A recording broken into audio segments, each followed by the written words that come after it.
de Elohim qui est mentionné 5 fois, c'est pour essayer, parce que le nom de Elohim c'était la rigueur, et on va les amtik pour pouvoir adoucir la rigueur au moment où on demande pour la bracha pour les nations. D'accord? Yoducha amim Elohim, Yoducha amim kula. Les peuples te loueront Elohim.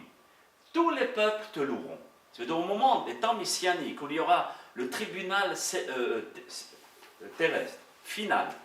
Ce tribunal-là viendra où les nations se feront juger par Hachem, mais en plus, ils seront heureux. Parce qu'ils verront avec quelle droiture Akadosh Baruch Hu les juge. Eretz natna yevula, yevarechenu Elohim Elohenu. La terre a donné ses récoltes. Elohim, notre Dieu, nous bénira. Donc on voit ici, a donné ses récoltes. De là, Hachamim ont insinué la bracha de la Parnassa. D'accord? La bracha dans le Nahat. Yevarechenu Elohim veireu oto kol avsaret. Faites attention à ce mot-là. Veireu, comme je dis la semaine dernière, et non pas veireu. Le et qui se trouve ici, selon la grammaire, c'est un sheva na. Ça veut dire un sheva qui se prononce. Pourquoi? Parce que veireu, ça veut dire on verra Dieu. Veireu oto. Et tout le monde le craindra. D'accord? C'est carrément un autre mot. Parce qu'on ne peut pas voir Dieu. Alors Elohim nous bénira et toutes les nations le craindront dans tous les confins de la terre. Ok? Be'ezrat Hashem, ça arrivera. Ils verront des miracles avec les guerres de Gog et Magog, avec les claques qu'ils vont ramasser, avec la droiture qu'il va avoir dans le monde. Ils vont dire waouh, incroyable. Mais vrai. Rabbi David Abudraham, Zechor Tzadik Kadosh Lebracha Alav Shalom, Bepirusho Ala Tfila, il a un livre de Kabbalah qui explique la Tefila selon la Kabbalah. Là-bas, j'ai pris certaines explications pour vous les ramener. Chez Akore Mizmor Ze, celui qui va dire ce Mizmor-là, Nehshav Kemadri Kemenora, il est considéré comme s'il avait allumé la menorah du temple. On avait dit la semaine dernière, si par exemple quelqu'un il veut allumer il veut ouvrir la Pitihat Echal pour la Ne'ila à Yom Kippour, il va payer un gros prix, puisqu'il veut. Et il sait que c'est une grande mitzvah. Sachez que cette mitzvah-là, de Pitihat Echal, c'est qu'un hidour mitzvah. C'est seulement embellir la mitzvah. Allumer la menorah, c'est une mitzvah. Et beaucoup de commentateurs disent de la Torah. Donc, à partir du moment où la personne, on le considère comme s'il avait allumé la menorah ou dans le Beth Amikdash, à ce moment-là, combien le mérite peut être grand et de chercher à pouvoir le faire. Et il ne le fait pas en payant le prix de la Ne'ila. Il le fait gratuitement. Donc, comment il a fait le rapport, le Rabbi Abudraham? Ki matzabo 49 tevot. Il a trouvé 49 mots. Keneged, 49 ageverim. On va expliquer que c'est dans la menorah, elle était structurée, construite de plusieurs parties. Et c'est pour cela que c'était difficile pour Moshe Rabbeinu. Quand Dieu lui a dit Miksha Zahav Ta'ase et ta menorah. D'un seul bloc d'or, tu vas me faire la menorah. Mais comment veux-tu que je te fasse des fleurs et des décorations et des gavérim et tout ce qui s'ensuit sans sculpter? Il faut carrément d'un seul bloc, il faut que je te sorte tout ça. C'était très difficile pour Moshe Rabbeinu. Donc c'est Hachem qui a fait la menorah et qui l'a montré. Selon la Kabbalah, Hachem a montré le Lamnatseach qu'on a vu tout à l'heure au Sinaï. Il lui a pas seulement montré la menorah du temple, il lui a montré le Lamnatseach de David Amelech qui va transmettre à David Amelech plus tard. Donc, c'est en rapport avec les 49 Geverim. Kaftorim, c'est les fleurs. Geverim, c'est réceptacle. Kaftorim, Kaftor, c'est les boutons. Et Brahim, ce sont les fleurs. Vea Nerot, d'accord, et la Nera. Comment? On va voir. Il y avait Sheva Nerot. 1, 2, 3, 4, 5, 6, 7. D'accord? Donc les Sheva Nerot sont en rapport. Alors. Ensuite, il y a 22 Gaverim. 22 réceptacles où on mettait l'huile à l'intérieur de la menorah. Vous voyez, quand vous regardez la menorah, ici les gavérim. D'accord, ils sont là. Alors, en grand plan, ça nous donne ça. Ensuite, il y avait 9 prahim, 9 fleurs dans la menorah. Ensuite, il y avait 11 kaftorim. Vous allez voir, Be'ezrat Hashem, dans le dernier cours, qu'est-ce que nous dit le Ben Ish Chai sur ça, qui ressemble à la tête de l'être humain, au cerveau. Vous allez voir le rapport qu'il y a entre la menorah et le cerveau de l'être humain. Pour être un gadol, pour apporter tout ça. Donc, 7 nérotes, plus 22 réceptacles, plus 11 boutons, plus 9 prahim, ça nous donne le chiffre 49. D'accord? Donc, indirectement, ça me rentre en contact avec la menorah. D'accord? C'est pour ça qu'il nous dit, c'est comme si tu allumais la menorah. Parce que chaque mot qui est mentionné dans la Mnatseach, ce n'est pas un hasard. Chaque mot a été pesé par David Amelech au moment où il a créé ce mismor et qui a été montré au mont Sinaï. Rabbeinu HaGaon, je me mélange. Rabbeinu HaGaon à Maharshal, Rabbi Shlomo Luria, qui était aussi un grand kabbaliste, même s'il était d'Europe centrale, un géant de la Kabbalah. Vous savez, parce qu'on pense que ceux d'Europe centrale, on pense qu'ils sont seulement forts en Gemara. C'est faux. Il y avait de très grands kabbalistes, des tops en Kabbalah. Et j'ai remarqué, écoutez bien ce que je vais vous dire, quelque chose d'extraordinaire. Et ceci, pour moi, hein, c'est mon avis personnel, ça prouve que la Torah, elle est divine. Il y a des livres qui sont sortis sur la Kabbalah, sur les livres de la Menorah, sur des commentaires de la Mishnah, beaucoup de livres comme ça. Il y a des livres qui ont pu sortir, et récemment, on a trouvé dans la Gniza d'Alexandria, d'accord, plein de livres. Et aussi, on découvre d'autres livres d'anciens rabbanim. Écoutez-moi, mot pour mot, le livre que j'ai étudié sur la Menorah, qui a à peu près 150 pages, il a été découvert par un juif, par un rave d'Afrique du Nord. Ça, c'est un juif d'Europe centrale. Mot pour mot, ils nous disent les mêmes choses.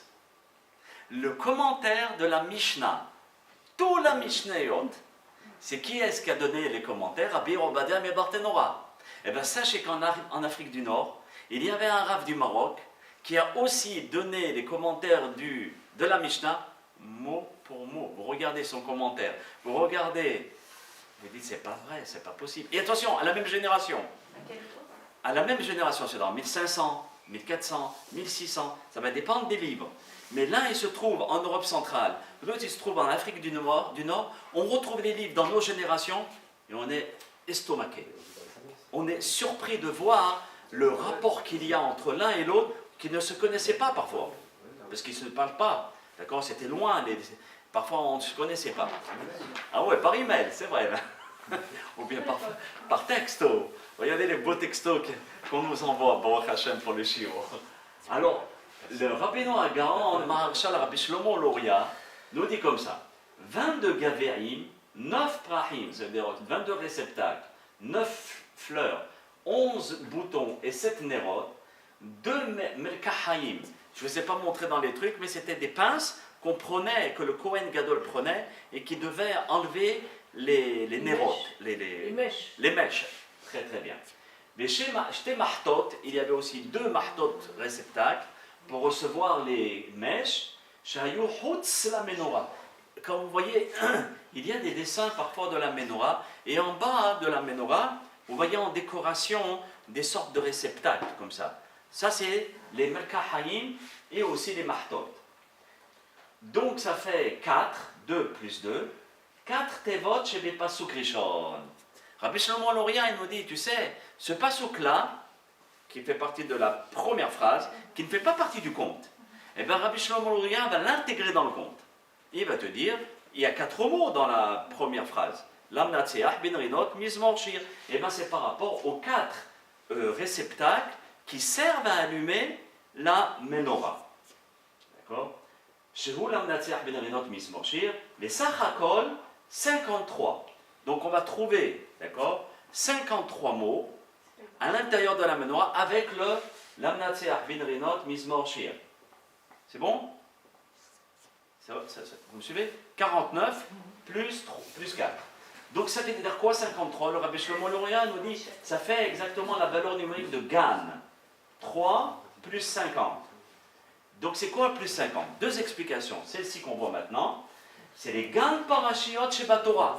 C'est 53 parashiot qui se trouvent dans la Torah. Donc quelqu'un qui va lire le Namnatzia, Rabbi Shlomo Lourian nous dit, c'est comme si tu t'es associé avec les 53 parashiotes de la Torah, et c'est comme si tu les lisais. Et de deux, Gan, c'est quoi le Gan Eden? À chaque fois qu'on parle de Gan, de jardin, c'est le jardin d'Eden, là où la Shekhinah se promène. Donc la personne qui va lire le Namnatzia, on lui donne une certaine partie du Gan Eden. D'accord? Ensuite, les Sheva Posrikim, on a dit, les 7 psukim de Elohim, Yehonenu, Bebarechenu, etc. Cette phrase-là, cette phrase-là, cette phrase-là, cette phrase-là, cette phrase-là, cette phrase-là. D'accord? Il y a 7 psukim par rapport aux 7 branches de la menorah, comme on l'a dit tout à l'heure. Maintenant, vous voyez que dans la menorah, il y a le système Al-Pi Kabbalah qui s'appelle les Rachetevot et les Sofetevot. C'est quoi? Dans la Torah, vous savez que toutes les lettres, elles parlent. Toutes les lettres. On va essayer de voir certaines lettres que David Ameler nous a insérées dans le Lamnatzia, qui sont des noms kadosh. C'est pour cela qu'on a lu la semaine dernière le Mishnah Brura, qui a été écrit par Rabbi Israël Meir HaKohen Zechot Tzadik Kadosh Lebracha, un Gaon, qui lui dit, attention, je ne conseille pas trop de faire les textes de Lamnatzia, parce que c'est tellement sacré, et les gens risquent de les perdre, ou bien risquent de les faire tomber, ou bien d'essayer de les mettre dans leurs livres, etc. Ils parlent de problématiques. C'est pour cela que les Hachmei en Koubalim disent, attention, il faut faire très attention de ne pas faire tomber, sinon on met une pièce en Hatzdaka. C'est comme si on faisait tomber un Sefer Torah, Kavichol. De mettre un repas, de l'argent équivalent à un repas, à la Tzedaka si on fait tomber. Aussi de faire très attention de ne pas le mettre n'importe où. Comme la mezouza, on ne met pas une poubelle à côté d'une mezouza, pareil, le lamnatzia, on ne le met pas n'importe où. Pourquoi? Parce qu'on va se rendre compte qu'il y a des shemot à Kodesh, des noms de Dieu qui sont insérés à l'intérieur. Donc on va rentrer à l'intérieur des noms de Dieu, Kadima. On y va. Lorsque vous remarquez, dans le lamnatzia en lui-même, nous avons ici 3 psukim. Voilà. Les 3 psukim rishonim, ça veut dire ce pasuk-là. Nous voyons, il commence par un aleph. Ce pasuk par un lamed. Et ce pasuk qui commence par un yud. C'est ce qu'on appelle les rachés tevot. Vous voyez où? Ah, vous voyez pas bien? Vous voyez pas bien? Voilà, attendez. Voilà, ici. Vous voyez le aleph? En rouge. Voilà, ici. Vous voyez? Dites-moi oui ou non. Oui, oui, oui. Sinon, je monte sur la chaise. Voilà. Ok, donc Aleph. Ici, vous avez un Lamed qui commence. Et ici, un Yud qui commence. Ça nous fait le nom Kadosh de Kéli. D'accord? C'est vrai qu'il y a un prénom qui s'appelle diminutif d'Eliaou, Eli. Mais ce prénom-là n'a aucun rapport avec ce nom-là. Aleph Lamed Yud, c'est un nom Kadosh qui est en rapport avec les Sphirot à Kodesh. Certains ont participé aux Sphirot et on l'a vu, pour ceux qui s'en rappellent, ce nom, ce Shem Kadosh qui se trouvait dans les Sphirot, qui avait pour mission de quoi faire, Eli, d'adoucir la sévérité, contrairement à Elohim. On adoucit la sévérité sur nous, notre vie. Donc s'il y a Hazve Shalom, un tribunal là-haut qui s'est réuni pour une certaine sentence, Hazve Shalom, en lisant le Lamnatzia, alors il y a ce nom-là qui se réveille en le disant, qui s'appelle Raché Tevot, les lettres des débuts des phrases. Et en les lisant, ça réveille le nom de Dieu pour pouvoir, les amtik et adinim, adoucir la sévérité. Ensuite, Raché Tevot, Tshujab Psukim Aharonim, ici, nous avons les 3 premières phrases, et ici, les 3 dernières phrases. Ici, c'est la phrase centrale. Donc les 3 dernières phrases, c'est un Yud, un Aleph et un Yud. D'accord? Ce nom-là, Yud, Aleph, Yud, c'est bien d'y penser au moment où on le lit. Mais ça prend du temps, doucement.